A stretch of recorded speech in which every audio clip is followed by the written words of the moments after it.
Wind breaker के बिल्कुल episode पर आप सभी का हार्दिक स्वागत है। तो आज हम लोग बात करने वाले हैं विंड ब्रेकर के एपिसोड नंबर 2 के बारे में। तो पिछले एपिसोड के घमासान फाइट के बाद साकुरा नेक्स्ट दिन सुबह अपने पेट में एक ग्रैंडमा को कैरी करते हुए कोतोहा के रेस्टोरेंट में आता है। साकुरा को देखकर यहाँ पर कोतोहा बहुत ही ज्यादा सरप्राइज थी। कोतोहा पूछती है, अरे क्या हुआ साकुरा, क्या तुम्हारा पेट दर्द कर रहा है? साकुरा यहाँ पर बहुत ही ज्यादा गुस्सा हो जाता है। वो तुरंत अपनी पीठ पे बैठे हुए ग्रैनी को उतरने के लिए कहता है। तभी कोतोहा नोटिस करती है कि साकुरा के पीठ के पीछे ग्रैनी सातो है, लेकिन भाई दादी उल्टा अकड़ दिखाकर साकुरा की पीठ से नीचे उतर जाती है। दादी इसके बाद कहती है, तुम रूट जरूर से हो, लेकिन तुम फिर भी फॉरेन के लड़के हो। मेरी मदद करने के लिए बहुत बहुत शुक्रिया। साकुरा को शुक्रिया कहने के बाद ही साकुरा एक बार फिर से ब्लश करने लगता है, लेकिन जाने से पहले यहाँ पर कोतोहा साकुरा को रोक लेती है और साकुरा को ब्रेकफास्ट देती है। आज यहाँ पर साकुरा के स्कूल का एंट्रेंस सेरेमनी था। कोतोहा कहते हैं कि एंट्रेंस सेरेमनी यहाँ पर दोपहर के टाइम शुरू होने वाला है, लेकिन ये सब सुनकर भी यहाँ पर साकुरा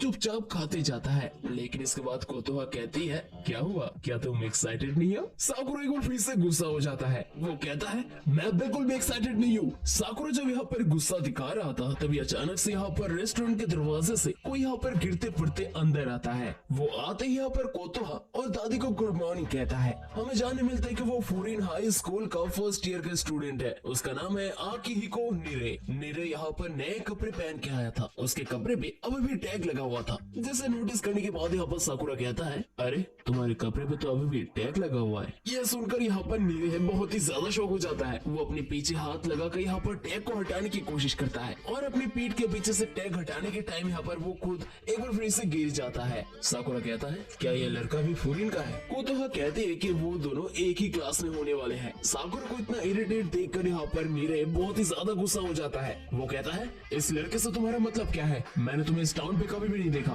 तुम मेरे साथ ऐसे कैसे बात कर सकते हो? साकुरा कहता है, इससे क्या फर्क पड़ता है कि मैं कहाँ से आता हूँ? इसके बाद वो लड़का साकुरा के बालों का स्टाइल देखकर बहुत ही ज्यादा शौक था, लेकिन अपने बालों का बात कहते ही यहाँ पर साकुरा एक बार फिर से बहुत ही ज्यादा गुस्सा हो जाता है। वो कहता है, तुम मेरे बालों के बारे में क्या कहना चाहते हो? मेरे यहाँ पर कहता है, मुझे लगा कि तुम्हारे थकने की वजह से तुम्हारे बाल सफेद हो गए। ये सुनकर साकुरा और भी ज्यादा गुस्सा हो जाता है। कोतोहा भी यहाँ पर जोर जोर से हंसने लगती है। इसके बाद कोतोहा कहते हैं कि ये साकुरा है और ये बाहर से आया है। नीरे यहाँ पर कहता है, साकुरा ऐसा नाम वाला कोई फॉरेन में क्यों आएगा? देखो मैं तुम्हें पहले ही बता देता हूँ, फॉरेन कोई नॉर्मल स्कूल नहीं है। फॉरेन के लोग इस टाउन का रक्षा करते हैं और कमजोरों को बचाते हैं। वो लोग इस टाउन पे हीरोज की तरह है। तो आखिरकार तुम्हारा जैसा ऐसा कोई यहाँ पर क्या कर रहा है? साकुरा कहता है, मैं यहाँ पर टॉप बनने के लिए आया हूँ। यहाँ पर कुछ लड़के मुझे बहुत कूल लगे और कुछ बहुत ज्यादा ताकतवर भी है। तो अगर मैं ऐसे कोई जगह में टॉप बन पाऊँ तो ये मेरे लिए बहुत ही सेटिस्फाई होगा। ये सुनकर सभी लोग बहुत ही ज्यादा शौक हो जाते हैं। आसपास यहाँ पर सन्नाटा फैल जाता है।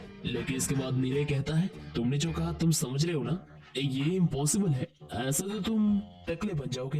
एक बार फिर से यहाँ पर साकुरा और भी ज्यादा गुस्सा हो जाता है और कोतोहा जोर जोर से हंसने लगती है। इसके बाद वो लड़का रेस्टोरेंट से चला जाता है। कोतोहा कहती है, देखा मैंने तुम्हें कहा था कि यहाँ पर कुछ इंटरेस्टिंग लोग भी हैं। साकुरा यहाँ पर इरिटेटली कहता है, क्या इंटरेस्टिंग? ऐसे लड़के सिर्फ अपने मुंह चलाते हैं और कुछ काम के नहीं होते। ऐसे लड़के भी फॉरेन में जाते हैं। कोतोहा इसके बाद साकुरा को एक कप कॉफी देती है और कहती है, मुझे पता है कि तुम्हें फैशन उतना ज्यादा पसंद नहीं है। साकुरा कहता है, मैं उसके कपड़ों की बात नहीं कर रहा हूँ, और वैसे भी जो लोग चमकीले कपड़े पहनते हैं वही सबसे ज्यादा कमजोर होते हैं। कोतोहा कहती है, हर टाइम ये सच हो ऐसा कंपल्सरी तो नहीं है? साकुरा कहता है, हाँ हाँ मुझे पता है, मैंने ऐसे बहुत सारे लोगों को देखा है। इसके बाद कोतोहा पूछती है, वैसे साकुरा तुम्हें पता है कि कॉफी का कलर क्या होता है? साकुरा कहता है, कॉफी का कलर ब्राउन होता है। इसके बाद कोतोहा कहती है, नहीं, कॉफी लाल होते हैं, बिल्कुल चेरिस की तरह। तो तुम किसी को भी देखकर जज नहीं कर सकते। पहले तुम उनसे बात करो और उन्हें समझने की कोशिश करो, वरना तुम किसी को भी नहीं पहचान पाओगे। ये सुनकर यहाँ पर साकुरा थोड़ा सरप्राइज हो जाता है। साकुरा इसके बाद कहता है,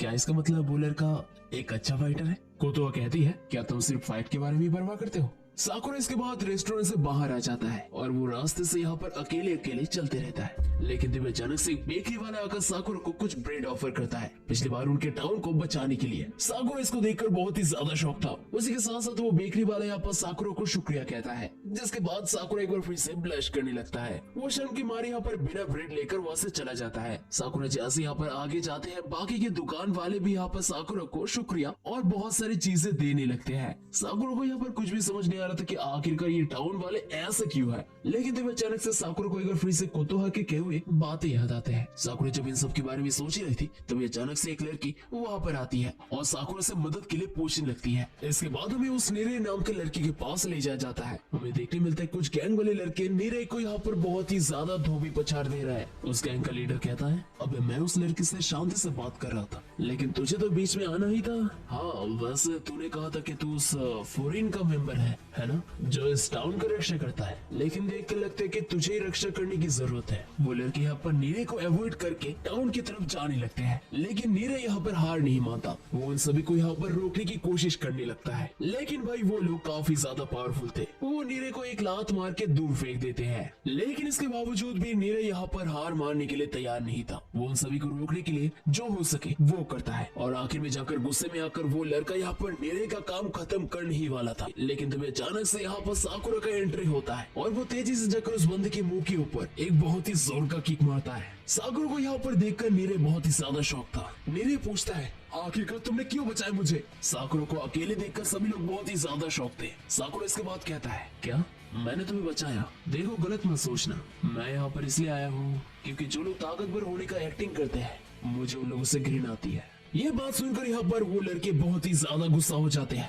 वो लोग साकुरा के ऊपर तुरंत हमला कर देते हैं, लेकिन साकुरा यहाँ पर पलक झपकते ही उस लड़के को मार गिराता है, जिसे देखने के बाद यहाँ पर नीरे भी बहुत ही ज्यादा शौक हो जाता है। देखते देखते यहाँ पर बाकी लड़कों का काम भी यहाँ पर तमाम हो जाता है। इसके बाद साकुरा वहाँ से चुपचाप चले जाने लगता है, लेकिन नीरे यहाँ पर जाने से पहले साकुरा से शुक्रिया कहता है। वो कहता है, मैं जानता हूँ कि मैं एक डिसअपॉइंटमेंट हूँ और मेरे जैसे लड़के फॉरेन में डिजर्व नहीं करते। साकुरा इसके बाद कहता है, देखो गलत मत समझना, मैं तुम्हें यहाँ पर बचाने के लिए नहीं आया था। देखो तुम उन चमकीले कपड़े पहनकर ताकतवर बनने की एक्टिंग कर सकते हो। मुझे नहीं पता कि तुम फॉरेन में क्यों आए हो, लेकिन तुम्हारा ताकत कितना है तुम्हें पता होना चाहिए। इसके बाद नीरे कहता है, जब से मैं छोटा था सभी लोग मुझे जो करने के लिए कहते थे मैं चुपचाप वो करता था, लेकिन इसके बाद एक पर्सन ने आकर मुझे बचाया और वो भी फॉरेन से था। उसे पहली बार देखने के बाद मुझे लगा था कि वो बहुत ही ज्यादा कूल था और मैं बिल्कुल उसी की तरह बनना चाहता था और इसी वजह से मैंने फॉरेन को चुना। साकुरा ये सुनकर चुप हो जाता है। उसे एक बार फिर से अपने पास्ट के बारे में याद आता है। उसे याद आता है कि जो लोग स्टाइलिश कपड़े पहनते हैं वो लोग सबसे ज्यादा कमजोर होते हैं, लेकिन इसके बाद साकुरा कहता है,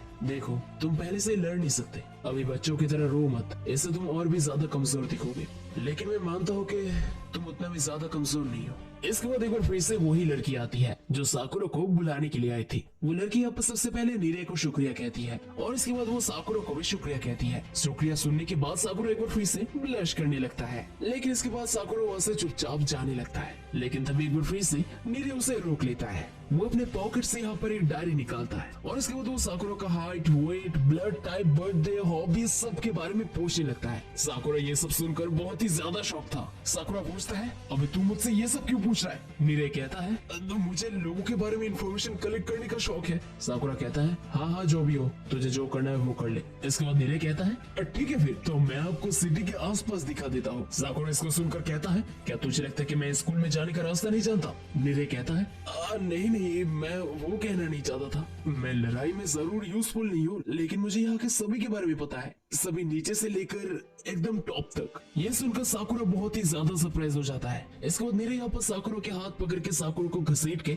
स्कूल की तरफ लेकर जाता है और अभी बारी था इस साल की न्यू वीज को वेलकम करने का। And that's it for the wind breaker episode number 2। तो एपिसोड नंबर 2 तुम्हें कैसा लगा जरूर मेरे कमेंट्स में कमेंट करके बताओ एंड वीडियो को लाइक करो, चैनल पर नया तो चैनल को सब्सक्राइब करो। तो बस मिलता है एक नई वीडियो के साथ, तब तक के लिए बाय।